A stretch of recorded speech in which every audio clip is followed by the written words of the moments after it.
Bonjour, vous êtes sur la deuxième histoire de Quand maman raconte.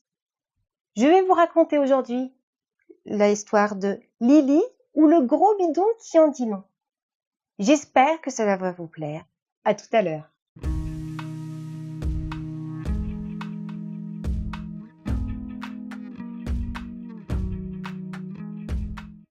Lily ou le gros bidon qui en disait long. La petite Lily était toute jolie avec ses yeux bleus ronds comme des billes, ses joues rouges à croquer. Elle habitait un appartement avec sa maman. Son papa et sa maman n'habitaient plus ensemble. Lily était souvent triste. Elle n'avait pas beaucoup d'amis. En effet, Lily avait un gros bidon qui en disait long. Elle entendait souvent les gens parler d'elle. Lily a un gros bidon parce qu'elle mange beaucoup trop de bonbons. Cela en disait long. Mais pourquoi les gens parlaient de son gros bidon? Et pourquoi les gens parlaient de la vie de Lily? Ils ne discutaient pas avec elle. Alors pourquoi parler d'elle?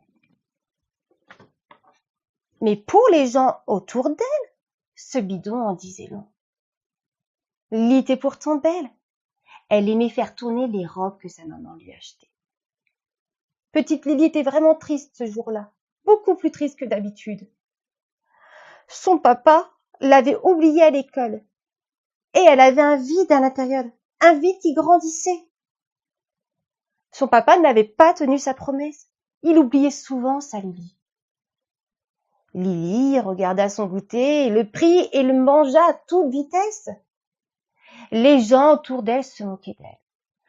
Lily, gros bidon, mange encore. Lily, gros bidon, tu vas finir comme un ballon. Lily, gros bidon, tu ressembles à un cochon. Lily a un gros bidon, cela en disait long. Que c'est dur d'entendre cela. Elle rentra chez elle et se mit à pleurer dans les bras de sa maman. Sa maman décida qu'il fallait aider sa Lily. Les parents sont là pour aider leurs enfants. Elle emmena Lily dans un endroit un peu magique. Enfin, c'est le docteur qui avait dit cela. Dans cet endroit, Lily rencontra Marie. Marie était toute petite et très fine. Elle n'avait pas de gros bidon qui en disait long. Marie avait arrêté de grandir du jour au lendemain. Peut-être que c'était dû au départ de sa maman. Lily s'assit à côté de Marie. Marie lui dit « Waouh, comme tu es jolie !» Lily rougit. « Mais il n'y a que ma maman qui me trouve belle, habituellement. Moi, je te trouve jolie et j'aimerais vraiment te ressembler. » Lily ne comprenait pas. « Mais toi, tu n'as pas de bidon qui en dit long.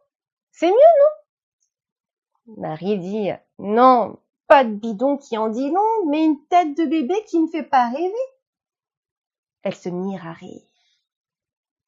Ici, les adultes disent que si des fois, nous avons un gros bidon qui en dit long ou une tête de bébé qui ne fait pas rêver, c'est qu'à l'intérieur de nous, on a un gros chagrin.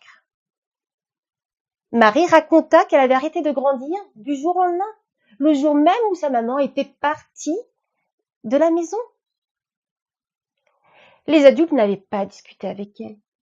Les adultes ne discutent pas de choses tristes. Marie avait vu que son papa était très triste, vraiment très triste. Alors, pour ne pas l'embêter, elle avait décidé d'être toute petite, vraiment toute petite. Lily comprit plein de choses et elle sourit. Elle en discuta avec sa maman. Que cela fait du bien de parler avec un grand, que cela fait du bien d'oser dire ce qui ne va pas. Lily raconta à sa maman qu'elle se sentait vide à l'intérieur quand son papa l'oubliait à l'école. Son papa ne devait pas l'aimer. Sa maman la rassura. Ton papa t'aime, ma Lily. Il est un peu tête en l'air et maladroit aussi. Après une discussion avec sa maman et ensuite avec son papa, Lily se sentit mieux. Son papa l'aimait autant que sa maman. Il lui promit de faire plus attention à elle. Elle se sentait tellement mieux maintenant. Elle se sentait tellement mieux après avoir discuté avec les grands. Elle savait qu'elle n'était plus seule contre les personnes qui se moquaient de son gros bidon. Son papa, sa maman et même son amie Marie étaient là pour l'aider. Tout allait changer maintenant.